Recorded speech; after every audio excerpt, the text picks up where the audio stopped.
Okay. The whirlwind tour continues. So I have 10 minutes to tell you about forecasting the future of the biosphere. So I hope I can convince you that we're making an honest stab.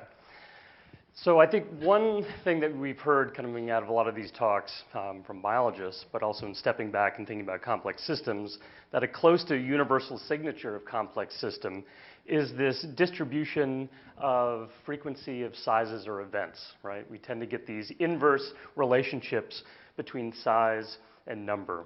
So if it's looking at the frequency distribution of earthquake intensities, or the distribution of city sizes, or the distribution of extinction events in the fossil record, we tend to see these distributions that tend to have this inverse signature, right? We tend to find a lot of very small things and very few big ones. And so then I think, it kind of goes without saying that, these patterns have been somewhat contentious over the last many decades of people pointing out that these may be general or may not be general patterns. So there's a lot of issues of deeper meaning kind of underlying what these distributions actually mean. Are they deterministic? Is this the process of random processes? Are they the result of general underlying rules that apply across systems, physical and biological systems? And can we actually infer any sort of general mechanistic processes associated with this? But what I would like to emphasize today, I'm going to show you two examples, mainly from biology, in that these are powerful baselines, okay, regardless of what we think is ultimately causing them. They actually enable us to kind of organize our questions, and they're signatures then of these systems that enable us to actually do very powerful things. We can potentially predict future change, and we can use them to scale up, okay, go from the micro scale to the macro scale. So because John introduced the Anthropocene, welcome to the Anthropocene. This is the new world we're living in, a time of rapid change. And so as a biologist, in particular an ecologist, we want to know how our impacts, can we forecast our impacts into the very near future? So what I would like to do is focus on two of these distributions. In particular, the Global Species Abundance Distribution, or the GSAD. And so what we wanted to do was we wanted to focus on one incredibly diverse group, the land plants on Earth. All right? We wanted to actually know how many species of land plants are there on Earth. Can we actually begin to estimate that? But then we wanted to do something more, not just estimate the number of plants, but we wanted to know, well, how many of those different species are actually rare and how many are actually really common? That is, do we actually see any sort of signature at global scales? So why do we want to know about rare species? Well, rare species are important because if there's one thing that's going to actually predict what's going to go extinct is how many numbers of individuals you have. So once you get past a few individuals, all right, the suction of extinction becomes real. Okay. So in terms of theory, we have some expectations for the distribution of commonness and rarity at really large scales.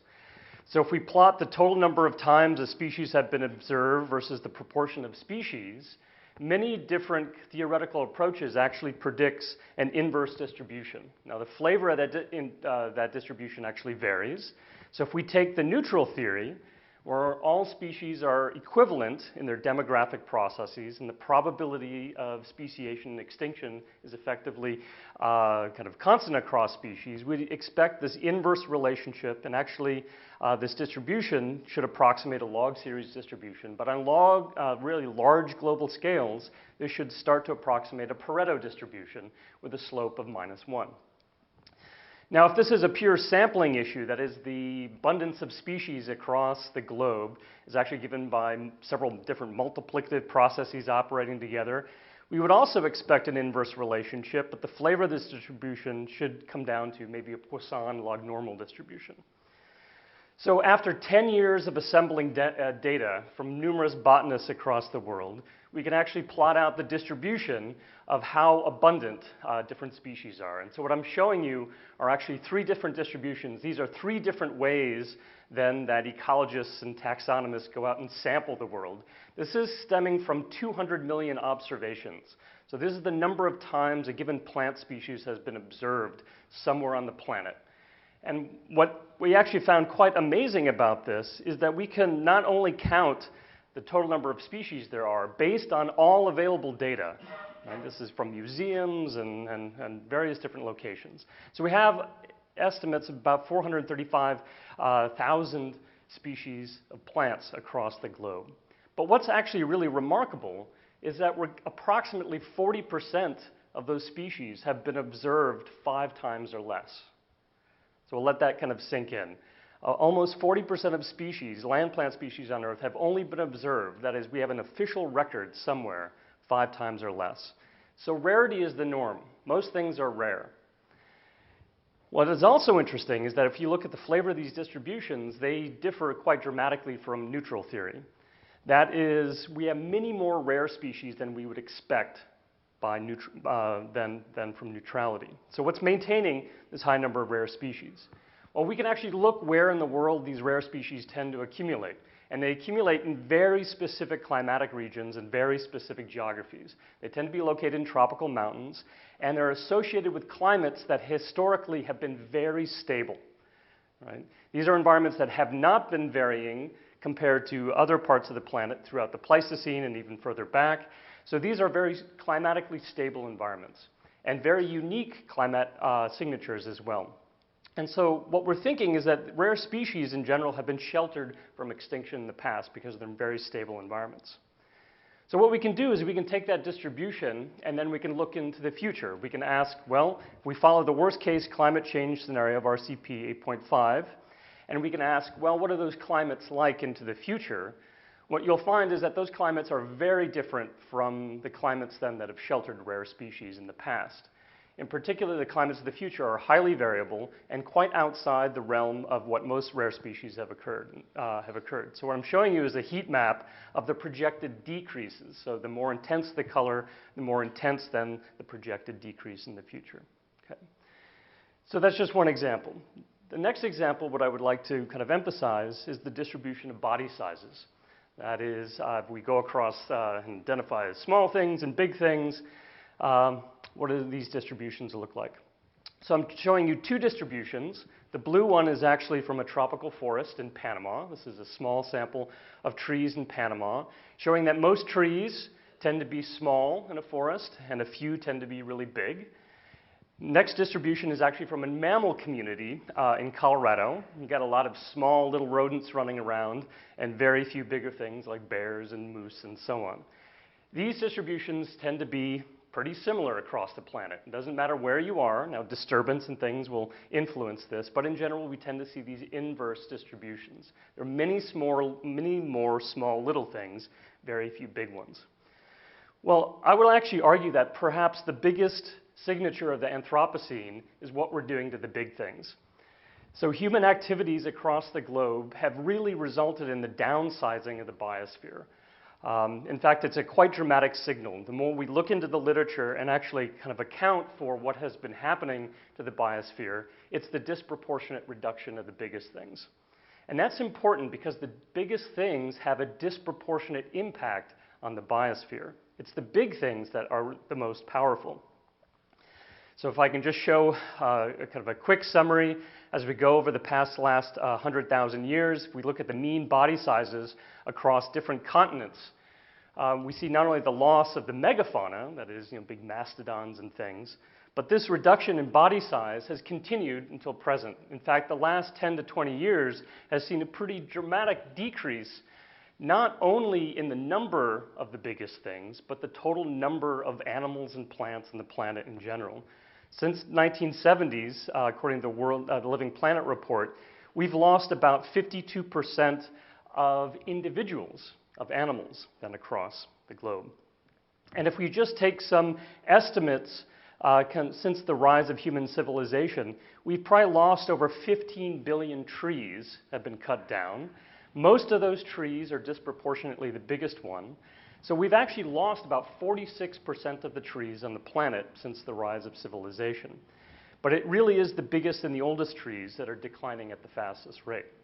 So this is a big signature on the planet, and we actually don't know what this actually means. What does it mean to disproportionately lose the big things in the biosphere? So there's a distribution of sizes, and the Anthropocene has meant a downsizing. Right? We're disproportionately taking out the biggest things.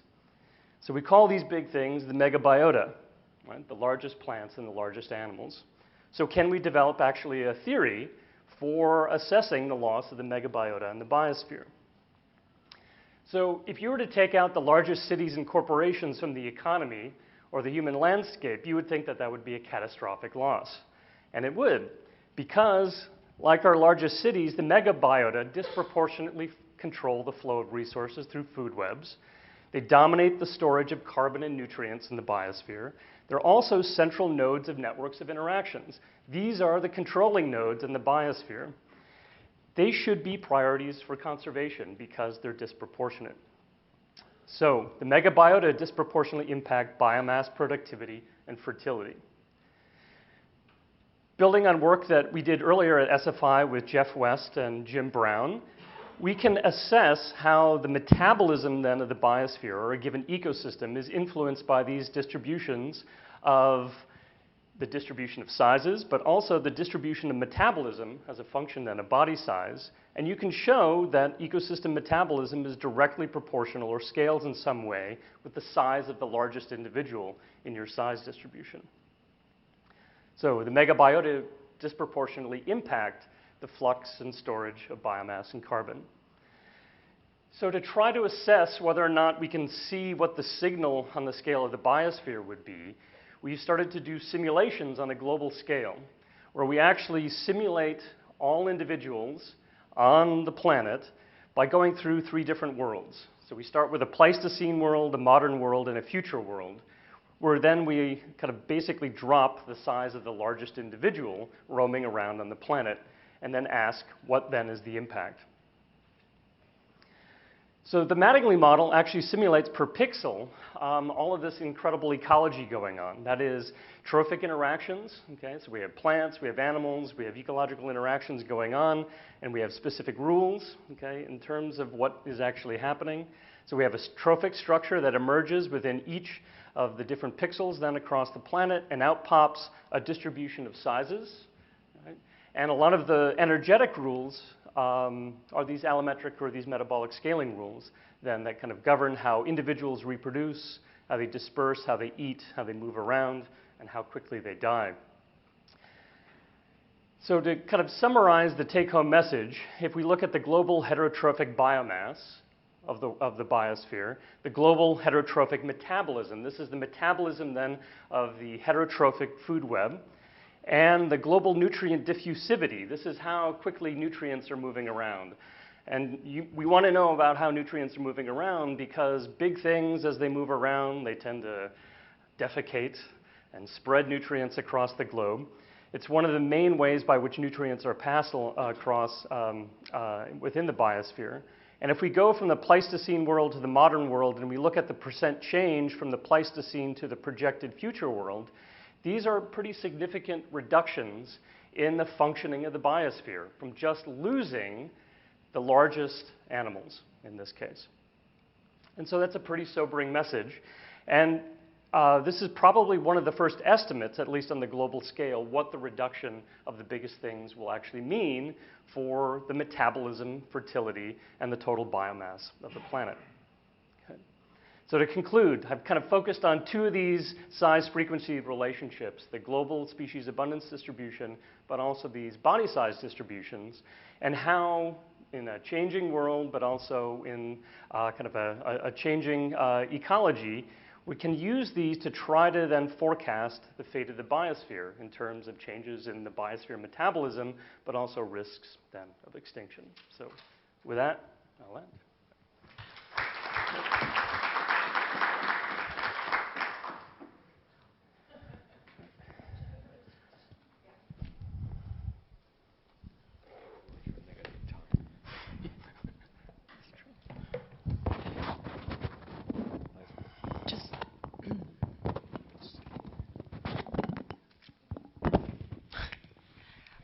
Just quickly, how sensitive is the Mattingly model to assumptions about the structure of your food web? For example, if you consider demographic classes in there or you don't consider, right? Juveniles eating what adults might not eat and so on and so Yeah, forth? that's a really good question, and the quick answer is I'm not sure, but that's something that we're interested in exploring by looking at kind of variation in the different assumptions and they go into it.